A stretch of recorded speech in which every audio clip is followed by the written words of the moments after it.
Permata TV YouTube Indonesia dengan bangga mempersembahkan sebuah storytelling kekinian abad ini, diangkat dari karya besar Esa Mintarja yang sangat populer di masanya, berlatar belakang kisah tanah Jawa masa lampau dengan judul Kisah Api di Bukit Menoreh.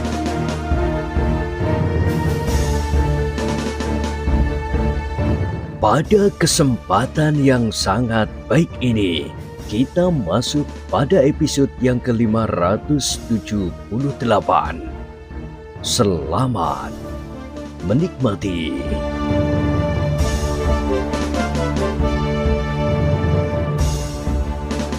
Di akhir kisah sebelumnya disebutkan, tukang-tukang perahu itu saling berpandangan sejenak. Namun hampir di luar sadar, mereka bersama-sama memandang Kiai Gringsing dan kawan-kawannya. Aku mengerti bahwa kalian pun mencurigai aku, berkata Kiai Gringsing. Tetapi aku berharap bahwa kalian dapat mengerti dan mempercayai kami. Kami sudah sering menyeberang sungai ini pula.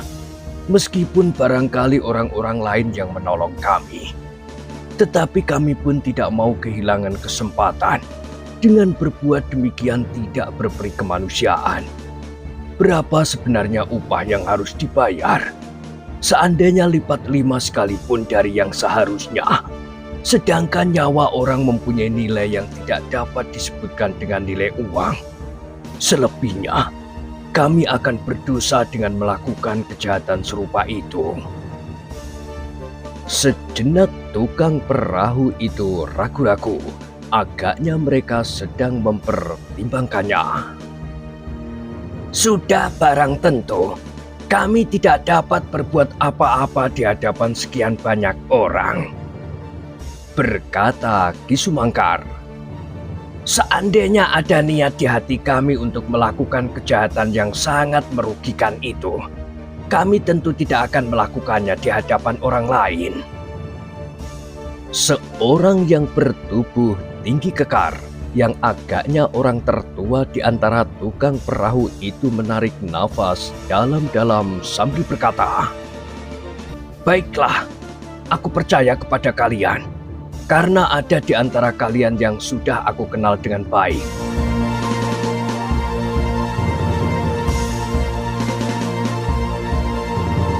Demikianlah, maka sekelompok orang itu, termasuk Kiai Gringsing, Ki Waskita dan Ki Sumangkar beserta kuda mereka pun segera naik ke atas sebuah getek yang besar.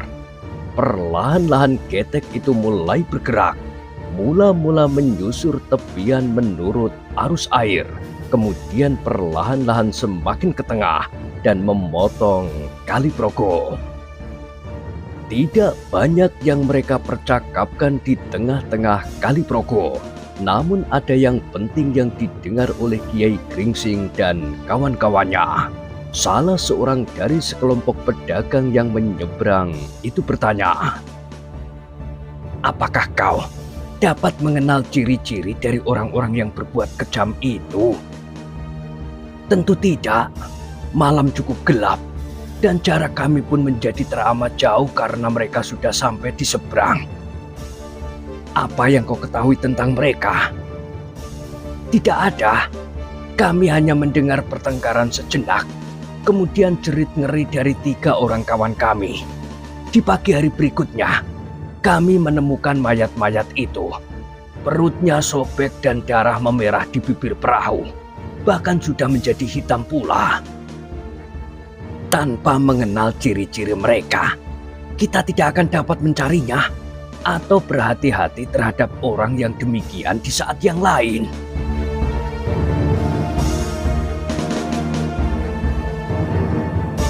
"Aku tidak menyangka bahwa hal itu terjadi."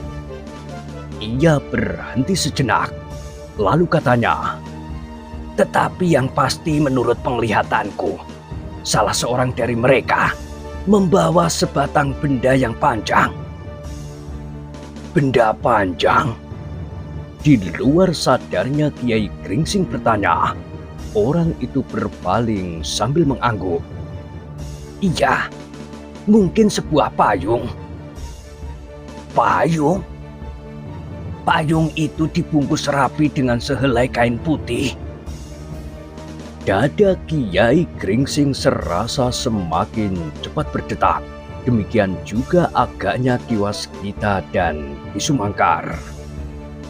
Hanya satu?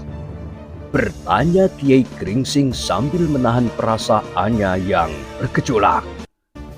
Iya, menurut penglihatanku hanya satu. Kiai Gringsing tidak bertanya lagi. Ia menahan semua desakan di dalam hatinya. Demikian juga agaknya kedua kawannya. Namun keterangan itu memberikan banyak bahan bagi Kiai Gringsing dan kedua kawannya. Agaknya orang-orang yang mengambil pusaka dari Mataram itulah yang telah menyeberangi Kali Progo. Tetapi mereka tidak membawa kedua pusaka itu bersama-sama. Mereka berusaha untuk memisahkannya, berkata Kiai Gringsing di dalam hatinya, dan agaknya demikian juga Kiwas Kita dan Ki Sumangkar. Tanpa membicarakannya lebih dahulu, ketiganya dapat mengambil kesimpulan bahwa untuk mengamankan pusaka yang tidak ada duanya itu, maka mereka membawa ke arah yang berbeda. Yang satu dibawa menyeberang Kali Progo, sedang yang lain dibawa ke arah lain pula.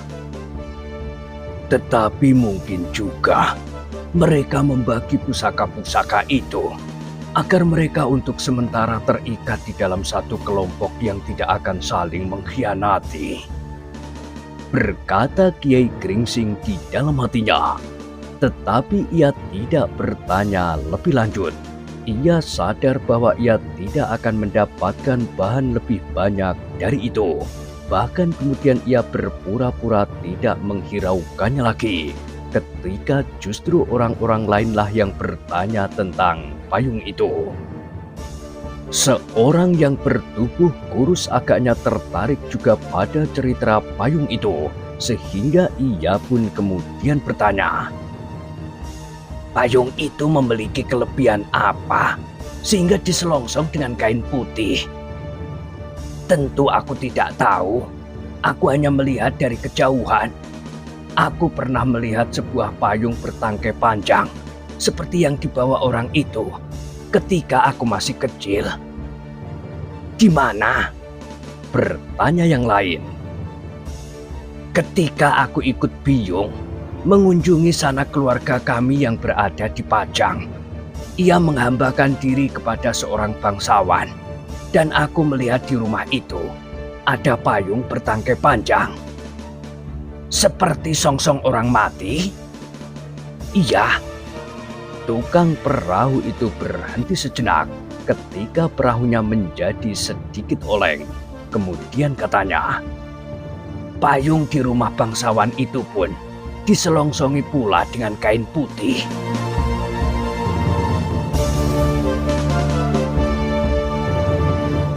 Dan tiba-tiba saja di luar dugaan Kiai Gringsing dan kawan-kawannya, salah seorang dari pedagang yang bersama menyeberang itu berkata, agaknya yang membawa payung itu pencuri. Mereka mencuri payung dan dibawanya lari di malam hari. Tetapi tukang perahu itu menjawab, apakah seseorang mempertaruhkan dirinya sekedar untuk mendapat sebuah payung yang dibuat dari kayu dan sesobek kain itu? Oh, bodoh kau. Yang kau lihat adalah payung itu. Tetapi apakah kau mengetahui bahwa mereka membawa sebungkus emas dan permata? Ah, aku tidak tahu. Demikianlah, maka mereka pun kemudian terdiam. Perahu itu perlahan-lahan maju memotong arus sungai yang tidak begitu deras, meskipun masih terlalu berbahaya untuk diseberangi tanpa perahu.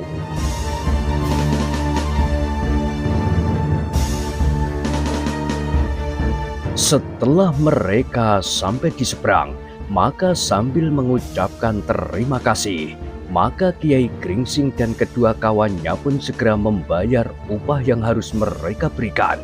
Demikian juga pedagang-pedagang yang akan mengambil rempah di telatah menoreh itu. "Bagaimana aku menyeberang kembali besok?" bertanya salah seorang pedagang itu. "Jika masih belum ada orang yang berani melintas sungai ini dari arah timur, aku dapat memanggil kau ke rumah. Tetapi dari arah barat, aku belum mempunyai kenalan yang rapat." "Kapan kau akan kembali?" "Mungkin besok, selambat-lambatnya lusa." "Menjelang tengah hari, aku ada di seberang, meskipun tidak di tempat penyeberangan, karena kami masih ketakutan. Jika kau berdiri di tepian dan bersuit 2 kali sambil melambaikan tangan, aku akan menjemputmu jika masih belum ada orang lain. Tetapi jika ada, maka rezeki itu adalah hak kawan-kawan dari seberang barat. Aku tidak dapat merampas dari mereka. Jika mereka tidak ada, kecuali seperti aku katakan, beri aku tanda aku ada di tepian, meskipun barangkali aku bersembunyi." Demikianlah, maka mereka yang telah menyeberang itu pun meninggalkan tepian. Kiai Gringsing dan kedua kawannya minta diri untuk mendahului pergi ke tanah perdikan menoreh. Ketika kuda-kuda mereka telah berlari, meskipun tidak begitu cepat, melintasi bulak persawahan memasuki telatah menoreh, maka Kiai Gringsing dan kedua kawannya mulai menilai keterangan tukang perahu yang telah melihat sekelompok orang yang membawa payung bertangkai panjang dan berselongsong putih itu. "Aku hampir memastikan," berkata Kiai Gringsing, "bahwa payung yang mereka bawa itu adalah songsong yang hilang dari Mataram." "Ya," sahut Ki Waskita, "jika payung itu bukan payung yang bernilai melampaui nilai orang-orang yang membawa itu sendiri menurut dugaan mereka, maka mereka tidak akan membunuh tukang perahu yang tidak berdosa itu. Mereka berusaha menghilangkan jejak agar tidak seorang pun yang mengetahui arah kepergian mereka," sambung Ki Sumangkar. Kiai Gringsing mengangguk-angguk. Ia sependapat dengan kedua kawannya bahwa payung itu adalah Kanjeng Kiai Mendung. "Tetapi kemana Kanjeng Kiai Pleret mereka bawa?" desis Ki Waskita. "Dengan memisahkan kedua pusaka itu, maka mereka akan merasa semakin aman. Aman dari segi penelitian orang-orang Mataram, dan aman bagi mereka sendiri. Jika salah satu pihak dari mereka membawa keduanya, maka wahyu itu akan berada pada pihak yang membawa kedua pusaka itu," desis Kiai Gringsing. "Menurut dugaan Kiai, apakah ada semacam pertentangan yang meskipun tersembunyi di antara mereka yang mengambil pusaka itu?" bertanya Ki Waskita. "Aku belum dapat mengambil kesimpulan. Mungkin saja hal itu terjadi, tetapi mungkin sekedar untuk pengamanan. Tetapi pada suatu saat, kedua pusaka itu akan berkumpul," berkata Ki Sumangkar selanjutnya. "Mungkin setelah mereka berhasil mengambil pusaka-pusaka yang lain dari Pajang." "Iya, agaknya harus demikian."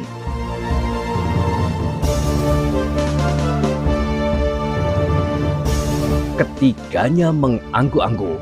Sejenak mereka saling berdiam diri, meskipun tatapan mata mereka menyapu kehijauan dedaunan di telatah perdikan tanah menoreh. Namun pikiran mereka masih tetap dicekam oleh cerita tukang perahu itu. Namun seperti terbangun dari mimpi, Mereka pun kemudian mulai mempersiapkan diri ketika mereka mulai berpapasan dengan beberapa orang petani yang lewat di tanggul parit di tepi jalan. Beberapa orang dari mereka menganggukkan kepalanya karena agaknya mereka pernah melihat orang yang bernama Kiai Gringsing dan kawan-kawannya itu. Demikianlah, maka Kiai Gringsing dan kedua kawannya pun segera mengatur diri, membenahi rambut yang berjuntai ditiup angin selama perjalanan dan mengatur kata-kata yang nanti akan disampaikan kepada Ki Gede Menoreh sesuai dengan pesan Ki Demang Sangkal Putung.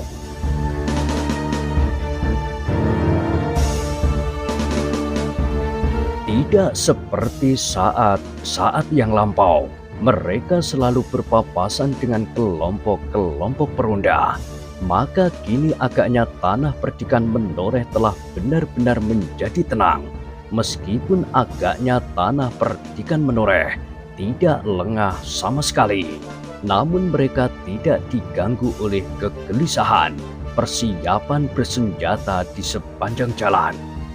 Hanya sekali-sekali saja mereka melihat dua orang pengawal berkuda melintas, dan apabila mereka berpapasan, pengawal-pengawal itu pun mengangguk hormat karena mereka pun telah mengenal Kiai Gringsing dan kedua kawannya itu. Sejenak kemudian Kiai Gringsing, Ki Waskita dan Ki Sumangkar pun telah memasuki padukuhan induk tanah perdikan Menoreh.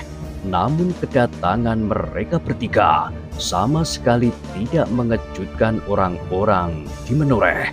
Terlebih-lebih Ki Gede Menoreh sendiri yang sebenarnya memang sedang menunggu kedatangan tamu-tamu dari Sangkal Putung. Dan bahkan Ki Gede sudah memastikan bahwa yang akan datang adalah Kiai Gringsing dan Ki Sumangkar. Tetapi ternyata di antara mereka terdapat pula Ki Waskita. Sebelum mereka memasuki halaman rumah Ki Argopati, maka sekali lagi mereka menyesuaikan pendapat mereka bahwa sebaiknya Ki Argopati mendapat sedikit keterangan tentang hilangnya kedua pusaka dari Mataram itu, dan menyampaikan pula keterangan tukang perahu yang melihat bahwa satu di antara kedua pusaka yang hilang telah menyeberang Kali Progo. Mereka membunuh tukang-tukang perahu itu untuk menghapuskan jejak mereka bahwa Kiai Mendung telah melintasi Kali Progo, berkata Kiai Gringsing. Kawan-kawannya pun mengangguk-angguk. Mereka sependapat sepenuhnya dengan Kiai Gringsing itu, karena Ki Argopati pun agaknya akan terlibat pula seperti saat-saat Mataram berusaha menemukan sarang Panembahan Agung. Apalagi ketika mereka yakin bahwa tanah perdikan Menoreh setidak-tidaknya menjadi tempat atau jalur jalan orang-orang yang membawa salah satu dari pusaka yang hilang itu. Sejenak kemudian maka Kiai Gringsing dan kedua kawan-kawannya pun telah memasuki regol halaman rumah Ki Argopati. Ki Argopati sendiri telah turun dari tangga rumahnya dan menyongsong tamu-tamunya yang memang sudah ditunggunya. Kedatangan Kiai Gringsing dan kedua kawannya itu disambut oleh keluarga Ki Argopati dengan wajah-wajah yang cerah. Mereka sudah tahu persoalan apa yang dibawa oleh Kiai Gringsing dan kawan-kawannya.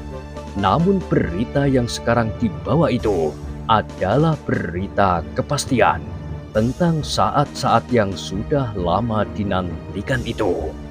Demikianlah, mereka pun kemudian duduk melingkar di atas sehelai tikar pandan di pendopo. Seperti kebiasaan yang berlaku, maka mereka pun segera saling menanyakan keselamatan dan berita tentang keluarga masing-masing. Keluarga tanah perdikan Menoreh dan keluarga di Sangkal Putung.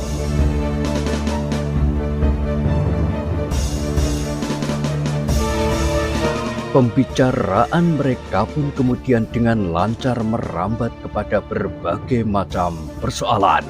Kiai Gringsing sengaja tidak dengan tergesa-gesa menyampaikan pesan-pesan dari Ki Demang Sangkal Putung. Agaknya Ki Argopati tentu akan mengumpulkan beberapa orang tua-tua di tanah Perdikan Menoreh dan membicarakannya sama sekali. Karena itu, maka Kiai Gringsing pun menunggu apabila saatnya telah datang. Seperti yang diduga, maka Ki Argopati kemudian telah siap menyuruh memanggil orang-orang tua yang biasa dibawanya berbincang. Dan kepada Kiai Gringsing, ia berkata, "Kiai, jika sekiranya perlu, aku akan memanggil orang-orang tua di tanah Perdikan Menoreh. Jika aku tidak salah tanggapan, Kiai kali ini datang atas nama Ki Demang Sangkal Putung." "Sebenarnya lah demikian, Ki Gede. Dan aku beserta kedua kawanku seperjalanan dengan senang hati akan menyampaikan semua pesan-pesan Ki Demang Sangkal Putung kapan saja yang sebaiknya bagi Ki Argopati." "Baiklah, malam nanti kita akan berkumpul di pendopo.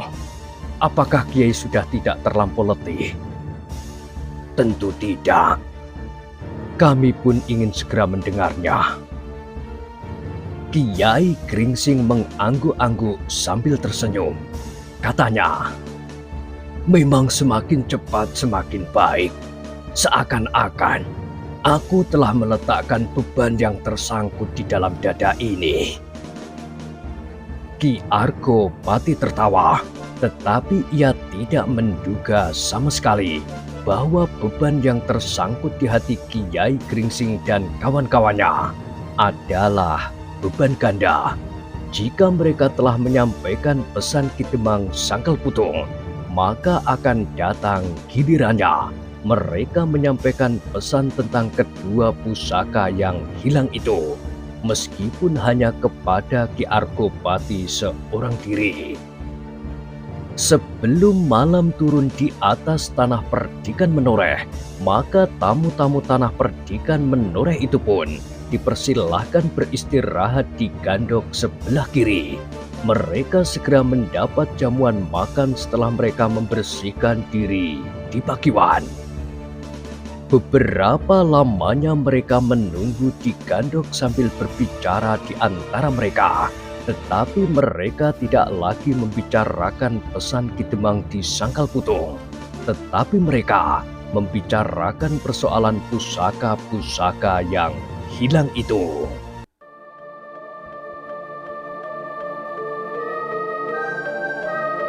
"Besok," berkata Ki Waskita tiba-tiba, "aku akan minta waktu barang 1 malam untuk singgah sebentar ke rumah.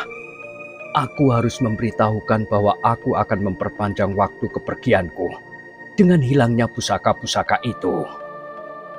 Kiai Gringsing mengangguk-angguk. Katanya, "Tetapi lusa kami sudah akan kembali." "Iya, besok pagi-pagi aku akan pergi. Di pagi berikutnya, aku tentu sudah berada di sini kembali."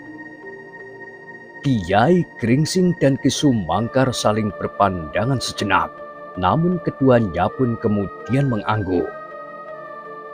"Kami tidak berkeberatan," berkata Kiai Gringsing. "Tetapi di pagi hari berikutnya, Ki Waskita kami harap sudah berada di antara kami. Karena kita bersama-sama akan segera pergi ke Mataram. Persoalannya akan segera beralih kepada persoalan yang barangkali tidak kalah pentingnya dengan hari-hari perkawinan Swandaru. Justru dalam lingkungan yang lebih luas. Tetapi kita pun tidak akan dapat mengabaikan hari-hari yang sudah ditunggu oleh Ki Demang Sangkal Putung sekeluarga." "Baiklah Kiai, mudah-mudahan tidak ada persoalan apapun yang menghambat perjalananku. Namun demikian, jika pada saatnya aku tidak datang, tentu ada sesuatu yang menahan aku. Mungkin di rumah, mungkin di perjalanan." Apakah kami harus menyusul? Bertanya Ki Sumangkar. Ki Waskita termangu-mangu, namun kemudian ia menggeleng. Aku kira tidak perlu. Dengan demikian, aku justru akan memperlambat perjalanan kalian dalam tugas ganda yang berat itu.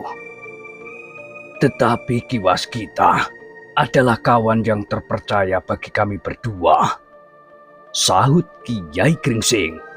Ki Waskita tersenyum. Sambil menggeleng, ia berkata, "Tentu tidak. Aku adalah pupuk bawang saja di dalam persoalan ini. Baik persoalan Ki Demang Sangkal Putung, maupun persoalan hilangnya kedua pusaka dari Mataram itu." "Jika Ki Waskita pupuk bawang, lalu apakah kedudukanku?" bertanya Ki Sumangkar. Keduanya tersenyum, tetapi Ki Waskita tidak menjawab pertanyaan Ki Sumangkar. Ketika kemudian malam turun perlahan-lahan menyelubungi perbukitan Menoreh, maka beberapa orang-orang tua di Menoreh mulai berdatangan di Pendopo Ki Gede. Mereka adalah orang-orang yang dipanggil oleh Ki Argopati untuk ikut membicarakan persoalan Pandanwangi.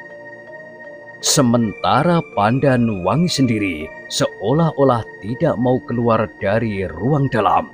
Hanya sekali-sekali saja ia pergi ke dapur. Tetapi jika beberapa orang gadis yang membantu menyediakan jamuan buat para tamu mulai mengganggunya, maka ia pun berlari masuk lagi ke ruang dalam. Setelah orang-orang tua yang diundang oleh Ki Argopati berkumpul di pendopo dan Kiai Gringsing, Ki Waskita dan Ki Sumangkar telah duduk pula bersama mereka. Maka mulailah Ki Argopati membuka pertemuan itu dan mempersilahkan Kiai Gringsing menyampaikan kepentingan yang dipesankan oleh Ki Demang Sangkal Putung kepada orang-orang tua di tanah perdikan Menoreh. "Aku menyerahkan keputusan persoalan ini kepada orang-orang tua di tanah perdikan ini," berkata Ki Argopati. "Karena itu, kami ingin mempertemukan orang-orang tua di Menoreh langsung dengan utusan Ki Demang di Sangkal Putung." Kiai Gringsing menarik nafas dalam-dalam. Ia harus menyisihkan persoalan pusaka-pusaka yang hilang untuk sesaat dan memusatkan pembicaraannya kepada pesan Ki Demang Sangkal Putung. "Nah," berkata Ki Gede Menoreh kemudian, "aku persilahkan Kiai untuk memulainya." Kiai Gringsing beringsut sedikit, kemudian ia pun memandang berkeliling. Sambil mengangguk-angguk kecil ia pun kemudian berkata, "Sebenarnya lah bahwa aku membawa pesan Ki Demang Sangkal Putung. Aku akan menyampaikan pesan itu kepada Ki Argopati di hadapan Kisanak semuanya." Orang yang hadir di pendopo itu pun mengangguk-angguk dan Ki Argopati pun menyahut, "Kami sudah siap, Kiai." Kiai Gringsing tersenyum. Agaknya Ki Argopati sendiri ingin segera mendengar pesan itu.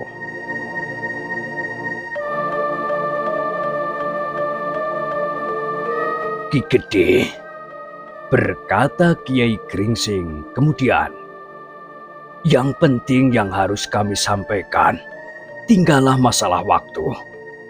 Sudah barang tentu kami tidak akan mengulangi semua basa-basi seperti pada saat kami mengantarkan Ki Demang melamar Angger Pandanwangi. Pembicaraan sudah berkembang lebih jauh daripada itu." Kiai Gringsing berhenti sejenak, lalu katanya, "Untuk menyampaikan persoalan waktu itulah, maka kami datang kemari."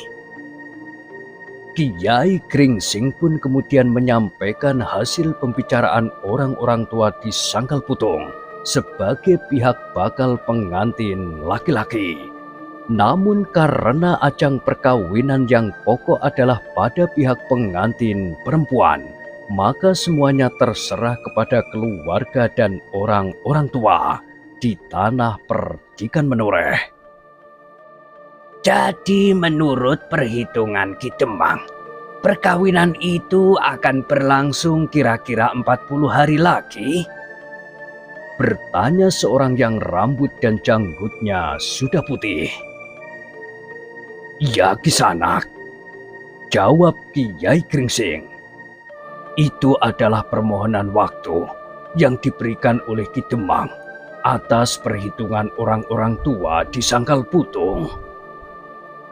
Ki Argopati mengangguk-anggukkan kepalanya. Ia masih belum mengambil kesimpulan. Namun rasa-rasanya ia tidak mempunyai keberatan apapun tentang hari yang ditetapkan itu, kecuali apabila menurut orang-orang tua, hal itu merupakan hari pantangan. 40 hari bagi persiapan sebuah perkawinan adalah waktu yang pendek, berkata salah seorang dari orang-orang tua di tanah perdikan menoreh. Hari itu sendiri tidak mengandung keberatan apapun, tetapi persoalannya adalah waktu yang pendek itu, berkata orang lain. Sehingga dengan demikian, persoalannya tergantung sekali kepada Ki Gede Menoreh. Semua orang memandang ke arah Ki Gede Menoreh yang terangguk-angguk. Keningnya nampak berkerut.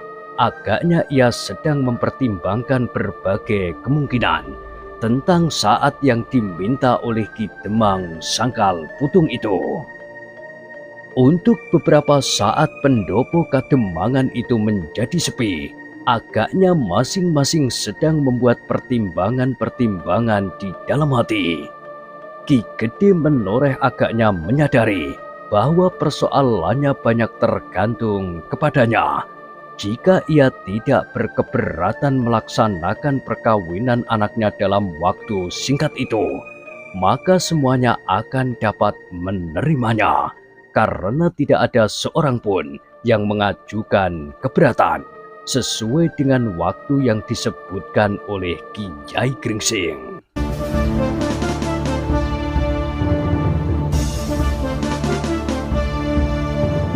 Nah, bagaimanakah kisah selanjutnya? Silahkan ikuti terus kisah Api di Bukit Menoreh pada kesempatan berikutnya. Sampai jumpa.